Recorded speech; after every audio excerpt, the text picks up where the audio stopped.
아침에 눈 떠서 통장부터 보시는 분들 많으시죠?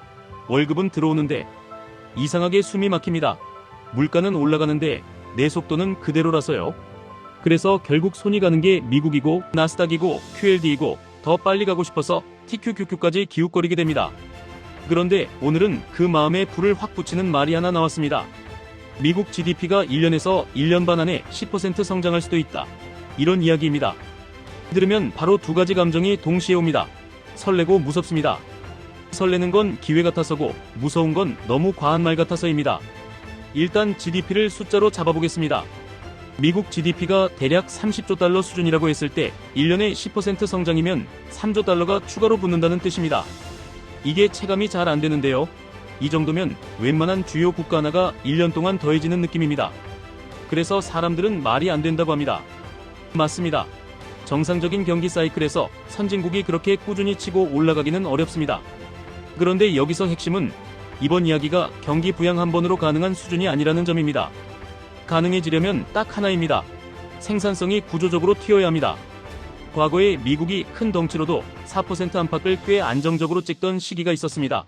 1990년대입니다. 그때를 만든 게 PC혁명과 소프트웨어 확산이었습니다. 기업이 일을 처리하는 방식 자체가 바뀌면서 같은 시간에 더 많은 결과를 만들기 시작한 겁니다. 지금 AI가 그 역할을 할 수 있느냐? 여기서부터가 진짜 싸움입니다. AI는 그냥 검색을 빠르게 해주는 정도에서 끝나면 GDP 10%는 어렵습니다. 하지만 AI가 업무의 절반을 자동으로 굴리는 수준으로 바뀌면 이야기가 달라집니다. 이 영상에서 말한 것처럼 미국 GDP를 크게 정부와 민간으로 나누면 민간이 대부분입니다. 그리고 민간을 뜯어보면 몸으로 하는 산업도 있지만 머리를 쓰는 산업이 꽤 큽니다. 정보기술, 금융보험, 부동산, 중개, 전문 서비스와 컨설팅, 교육과 헬스케어, 콘텐츠와 문화, 이런 쪽은 생산성 레버리지가 큽니다. 왜냐하면 여기서는 사람의 판단, 문서, 설계, 분석, 의사결정, 커뮤니케이션 같은 것들이 돈이 되기 때문입니다. AI가 바로 그 부분을 증폭시킵니다. 같은 사람이 같은 8시간을 쓰는데 결과물이 2배, 3배 나오는 순간이 오면 GDP는 숫자로 반응합니다. 여기서 많은 분들이 착각합니다. AI가 나를 도와주는 도구인 수준에서는 생산성이 그렇게까지 폭발하지 않습니다. 내가 앉아서 시키고, 내가 결제하고, 내가 마무리하는 구조에서는 속도가 제한됩니다. 진짜 판이 바뀌는 건 내가 잠든 동안에도 일이 돌아갈 때입니다. 업무를 맡은 AI가 여러 개의 에이전트로 나뉘어서 자료 수집, 초안 작성, 검증, 수정, 보고서 작성, 메일 발송, 일정 조율까지 돌려버리는 순간입니다. 그때는 사람 한 명이 회사 한 팀처럼 움직입니다. 이게 현실이 되면 GDP 10%라는 말이 헛소리만은 아닐 수 있습니다. 하지만 여기서 바로 따라오는 경고도 있습니다. 1990년대 이후에 무슨 일이 있었는지 다들 기억합니다. 기술 혁신 자체는 진짜였는데 기대가 가격을 너무 앞질렀습니다. 닷컴 버블이 터졌고 경제는 흔들렸고 시장은 사람을 시험했습니다. 지금도 똑같습니다. AI가 생산성을 올릴 가능성은 큽니다. 그런데 주가가 그 가능성을 미리 다 먹어버리면 그 다음은 조정입니다. 그러니까 오늘의 결론은 이겁니다.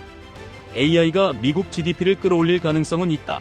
하지만 그 과정에서 변동성은 더 커질 확률이 높다. 여기서 QLD와 TQQQ 이야기가 자연스럽게 연결됩니다. 미국이 생산성 혁신으로 성장한다. 그때 돈이 먼저 몰리는 곳은 대체로 기술과 성장주 쪽입니다. 그리고 그 성장의 체감이 가장 빠르게 찍히는 지표가 나스닥입니다. QLD는 나스닥 100의 2배를 추종하고 TQQQ는 3배를 추종합니다. 시장이 우상향할 때는 속도가 체감으로 다릅니다. 월급으로는 답답하던 인생이 그래프에서는 확 빨라 보입니다. 그래서 사람들이 QLD를 본진으로 두고 TQQQ를 양념처럼 섞고 싶어집니다. 이 감정은 너무 정상입니다. 그런데 레버리지는 올라갈 때만 2배, 3배가 아닙니다. 내려갈 때도 2배, 3배입니다. 그리고 여기서 직장인이 가장 많이 무너지는 포인트가 있습니다. 손실이 커서가 아닙니다. 계획이 없어서입니다. 계획 없이 TQQQ 비중이 커지면 흔들릴 때 계좌가 아니라 멘탈이 먼저 깨집니다. 그래서 제일 현실적인 방식은 하나입니다. QLD를 코어로 두고 TQQQ는 위에 얻는 방식으로 규칙을 정해놓는 겁니다. 예를 들어 매달 투자금이 100만원이라고 해보겠습니다. 처음부터 TQQQ로 달리지 않습니다. QLD 중심으로 시작해서 시장이 조정받을 때 TQQQ 비중을 올립니다. 반대로 시장이 과열되고 뉴스에서 다들 쉽게 돈 번다고 떠들기 시작하면 TQQQ 비중을 줄입니다. 이게 진짜 직장인 전략입니다. 직장인은 시장을 매일 붙잡고 살 수 없기 때문입니다. 대신 룰을 붙잡고 살아야 합니다. 그리고 한 가지 더, 많은 분들이 GDP 10%라는 말만 듣고 내일부터 영원히 상승장인 것처럼 생각합니다. 그게 제일 위험합니다. GDP가 높게 찍혀도 그게 인플레이션과 섞인 명목 성장인지 실질 생산성 성장인지 시장은 나중에 따져서 가격을 다시 매깁니다.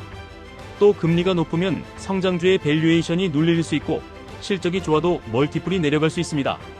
그러니까 우리가 믿어야 하는 건 예언이 아니라 분할 매수와 리스크 관리입니다. 여기서 직장인에게 가장 강력한 무기는 한 방이 아니라 반복입니다.